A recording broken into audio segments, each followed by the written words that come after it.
Quixéramos comezalos por partir dun contexto internacional caracterizado pola crise económica mundial que cada vez se demostra que é máis estrutural, pero tamén máis utilizada polo capital para afondar no modelo capitalista neoliberal e que precisamente o ten e pretende obter a súa taxa de ganancia na sobreexplotación da clase traballadora dunha premeditada escalada de ataques aos dereitos sociais, aos dereitos laborais e, lóxicamente, a anular máis a soberanía das nacións e dos povos. Unha economía mundial, hoxe chamada globalización neoliberal, pero que é puro e duro imperialismo, que na súa expansión mundial é evidente que deixa sempre regueiros de destrucción de países, de povos, de economías locais, de desfeitas irreversibles do medio ambiente, de deslocalización de centros de produción e de migracións masivas. E é precisamente o imperialismo nesa obsesión, nesa carreira por aumentar a marxen de beneficio e de concentrar máis poder e máis riqueza, como utiliza todo o que ten o seu alcance, sexan os avances científicos e tecnolóxicos, sexa a guerra e os complexos industrial militar, os chamados tratados de libre comercio, pero tamén a través dun duro e férreo control dos medios de información de masas, dos modelos culturais, uniformizándoos e ao mesmo tempo de criminalizar a resposta social contra as súas políticas e protagonizando o que son retrocesos democráticos e de liberdades públicas, laminando día a día dereitos humanos e universais das persoas e dos povos. Por lo tanto, nesta economía financiarizada que vivimos e negadora da economía productiva, donde a especulación coa débeda pública, a especulación e con esa obsesiva intención de obter beneficio, a especulación da débeda pública, o fomento do crédito como única forma de consumo, a aprobación de políticas fiscais inxustas para evadir impostos, para protexer os paraísos fiscais, a precarización do mundo do traballo, a que se estendan os baixos salarios, pensións de miserias e novas formas de escravitude, entendemos que evidencian o momento no que estamos a tiranía do que se chama mercado e ante unha imposición de un modelo de desigualdade social que ao mesmo tempo atópase na paradoxa de que non tendo como ten máis medios a seu alcance que nunca tivo na súa historia, precisamente o ten taxa de ganancia máis o crecimento da economía mundial é cada vez máis débil. E neste escenario nos entendemos que na Unión Europea xoga un papel destacado. Unión Europea que a fin de contas é a expresión da globalización ao servicio do capital financiero que se fundamenta na creación dun espacio económico baseado nos principios neoliberais, construído nas súas diferentes etapas de evolución a través dunha institucionalización xerárquica asentada en acordos entre Estados, profundamente centralista e negadora dos povos e das nacións que carecemos de estrutura de Estado dentro da propia Europa. Fose a Acta Única Europea, o Tratado de Maastricht, o Tratado Constitucional fracasado máis reinventado despois co Tratado de Lisboa, o Pacto de Estabilidade, onde se va asentando toda esta política económica de concentración, toda esta política económica de contención do déficit público, do déficit cero, moeda única, bases en todo caso reais de toda a Unión Europea tecida por unha rede institucional antidemocrática, sen ningún tipo de legitimación e usurpadora da soberanía dos Estados. Chámese Banco Central, chámese Comisión Europea ou chámese mesmo Fondo Monetario Internacional. Por lo tanto, estamos falando do marco no que nos movemos dunha Unión Europea pensada institucional e legislativamente para impoñer este modelo social e económica neoliberal e que a través do mercado da libre concurrencia, da libre circulación de persoas, de capitais, de mercadorías, atopa precisamente a mellor forma de concentrar a riqueza e a actividade económica nos estados máis potentes, principalmente Alemania e Francia, nas grandes corporacións, marginalizando a máis estamentos da sociedade, a máis pobo e precisamente marginalizando máis as nacións sen Estado, como no caso da galega. Por lo tanto, Unión Europea feito ao servicio do capital, das grandes potencias, e que é evidente que na crise económica na que vivimos ese seu carácter injusto e antidemocrático, a súa auténtica cara mercantilista e antisocial, vémola con evidencia todos os días, e precisamente nos últimos anos quedou ás claras por se alguén tivese dúbidas sobre o que é a Unión Europea ou sobre o que representa a Europa. Cabe lembrar as políticas económicas e laborais que cunha dureza brutal se aplicaron con carácter xeral, pero especialmente nos países da periferia, Irlanda, o propio Estado español, Grecia, Portugal, supuxeron perda de miles de postos de traballo, empobrecimento de amplos sectores da sociedade e intensificouse a protección ao sistema económico financiero con axudas de todo tipo, con crédito barato e para a especulación da débeda pública. Sucederonse a imposición de decisións políticas que foron progresivamente roubando e saqueando ao conxunto das maiorías sociais, pero tamén sometendo a máis pobreza a clases populares das nacións periféricas como a galega. Reformas laborais, da negociación colectiva, das pensións, utilización dos plans de estabilidade orzamentaria, a especulación de débeda, a prioridade da devolución por parte dos estados aos bancos por diante de calquera interés ou gasto social, privatización de servicios públicos, etc. Mas tamén é certo que na Unión Europea topámonos con que é a principal aliada da estrategia imperialista dos Estados Unidos, quer no norte de África, quer no Oriente Medio, e que precisamente que as súas intervencións militares, directas ou indirectas, está a desestabilizar unha zona importante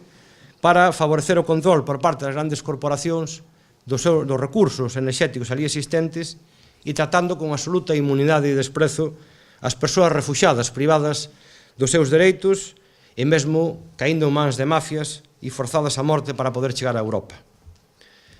Unha Europa na que coincide a dereita e a socialdemocracia, teñen programas intercambiables e cada vez máis neste servilismo ao capital e a concentración da riqueza, a confrontación entre a propia burguesía leva aos fenómenos, como o propio Chiki sinalaba, de que precisamente procesos como o do Brexit en Inglaterra ou o xurdimento de gobernos autoritarios con preocupante cada vez maior apoio popular responden a un proceso de fascistización institucional e social grave que efectivamente deixa a que só sexa desde ese ámbito como se este cuestionando unha Europa claramente antisocial e mercantilista. Por lo tanto, a negación dos povos e das nacións de Europa entendemos que é consustancial a propia Unión Europea porque así é a maneira que tende a asegurar este sistema económico e social combinando unha perfecta eliminación dos dereitos laborais e sociais coa propia soberanía e perda de soberanía dos Estados, pero tamén da perpetuación da negación da soberanía das nacións. E compre lembrar, ou polo menos a nós, compre nos lembrar cando falamos disto, porque falamos de soberanía, no mal que nos movemos, de que aquel punto de vista que se mire, e chámese como se chame nas súas diferentes etapas ao proceso de construción europeo, compre recordar a vixencia daqueles berros que o nacionalismo galego facíamos nos 80 de mercado común europeo, ruína do pobo galego, porque precisamente xa daquela denunciábamos o que significaba para Galiza, para o conxunto das clases populares e para o pobo, para a súa soberanía, pero para o seu benestar, a entrada no que daquela era a Comunidade Económica Europea. E precisamente, se exemplificamos o que isto significa, o que son estes efectos da ditadura do mercado, como di o título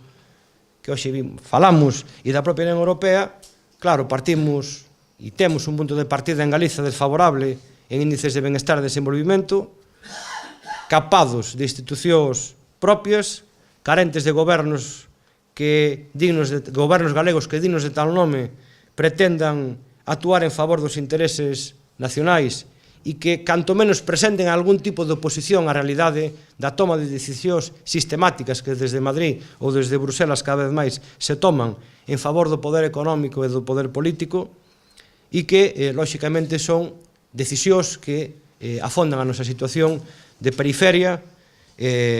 no económico, pervivindo o rol colonial dentro do Estado español, máis económica e políticamente dependentes, aínda despois de 30 anos do que significou a entrada no mercado común europeo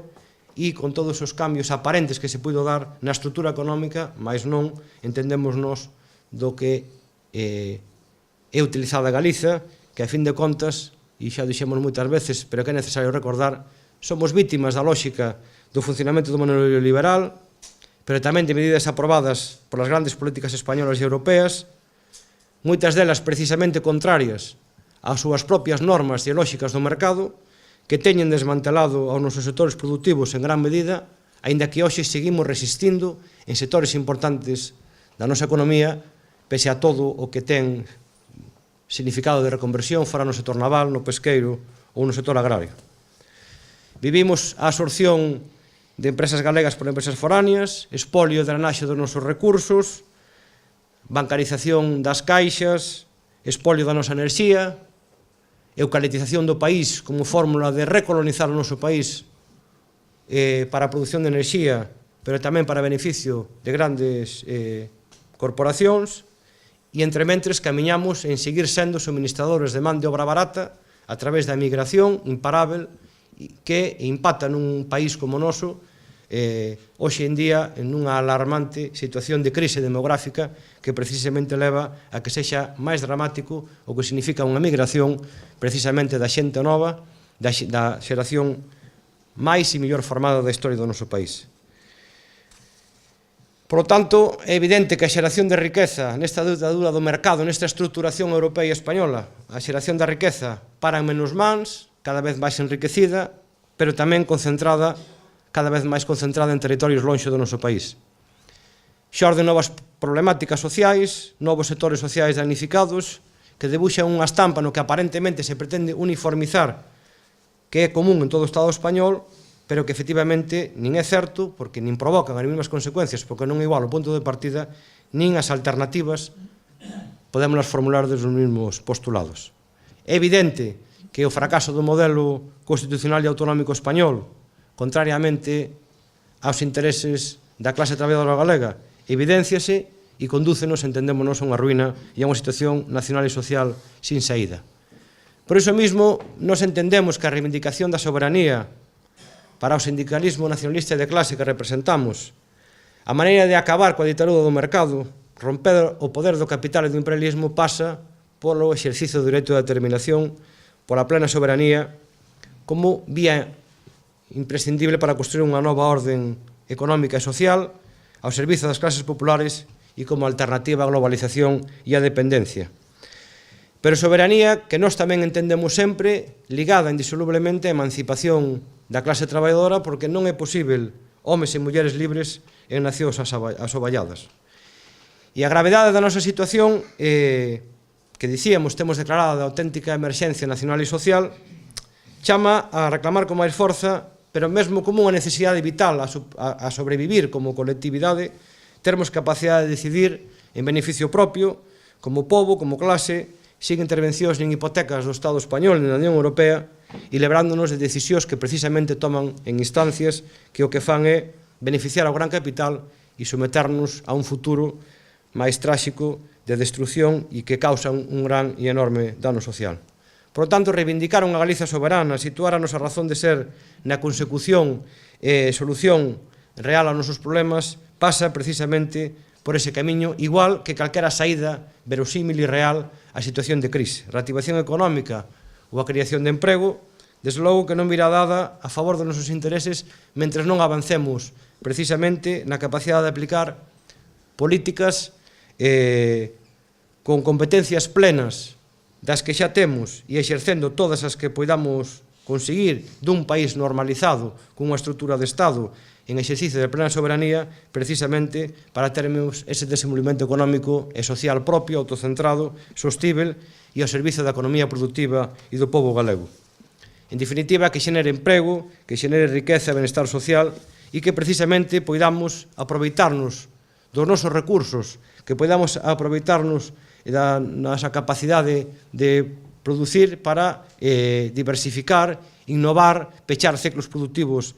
na nosa industria e sermos capaces de xenerar, de aproveitar que o excedente económico e o valor engadido que a actividade económica e industrial produce poida precisamente revertir no noso desenvolvemento, no pleno emprego, en salarios dignos e en poder garantir algo que para nós cada vez é máis unha necesidade que é o dereito a poder vivir e traballar dignamente no noso país. Soberanía nacional porque non é posible de outra maneira camiñar para termos servicios públicos e recuperar dereitos sociais, servicios públicos universais, con garantía de maior benestar, igualdade e cohesión social. Soberanía para dispoñer dun marco galego de relacións laborais e de negociación colectiva sen interferencias e negociacións alleas á clase traballadora. Poder lexislar para nós os nosos dereitos, os nosos salarios e as nosas condicións de traballo. Non estar sometidas a imposicións mesmo do que temos chamado a lacra e o cancro social que representa o pacto social, que, en definitiva, xunto coa reforma laboral a día de hoxe, é a maneira de perpetuar, a través do centralismo e da concentración e da estatalización da negociación colectiva, as medidas antisociais e máis perversas do que son a reforma laboral e que trouxeron consigo salarios máis baixos, pobreza laboral e precariedade.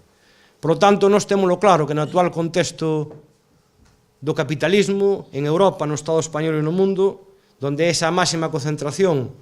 e centralismo do poder e do capital é a creación de novos marcos de soberanía, o que debilita o liberalismo e facilita a posibilidade de políticas alternativas favorables á clase traballadora e a maior benestar social. O auténticamente revolucionario hoxe, como sempre foi ao longo da historia, é precisamente os procesos de soberanía, de decisión de povos, da clase traballadora, efectivamente, en procesos como o que nós levamos anos construindo no noso país. E é evidente que o futuro das nacións e dos povos, a vivir en paz, armonía e en igualdade na construción dun mundo onde a diversidade do que representan as diferentes nacións só se pode sustentar precisamente na liberdade dos povos e das nacións que conformamos e que existimos no Estado español e na propia Unión Europea. Nada máis.